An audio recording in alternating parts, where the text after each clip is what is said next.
விட்டா உன் இஷ்டத்துக்கு பேசிக்கிட்டே இருப்பல. கொடுத்த வாக்க காப்பாத்தாம ஓய மாட்டேன். ஹோக்காகே ஆகணுங்கிறது என்னுடைய கனவு. என்ன நிறைய பேர் நம்புறாங்க. அவங்க நம்பிக்கையை பொய்யாக்க மாட்டேன். நாருட்டோ, ஹோக்காகே ஆக போறியா? ஜெடாயாவும் சரி, ஃபோர்த் ஹோக்காகேவும் சரி, உன்னை நம்பி ஒப்படைச்சிட்டு போனத நீ இழக்கிற நிலைமை வந்தா என்ன ஆகும்? அவங்க உன்னை பத்தி என்ன நினைப்பாங்க சொல்ல.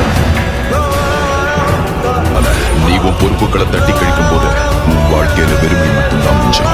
உன்கிட்ட பொறுப்புகளை கொடுத்துட்டு போனவங்களுடைய நம்பிக்கை மண்ணோட மண்ணா போகும். உன்னால 90s கட்டுப்படுத்த முடியுங்கிற ஒரே நம்பிக்கையில தான் அதோட பாதி சக்கராவை உனக்குள்ள நான் வந்துச்சு. ஏன்னா நீ என்னோட மகன்.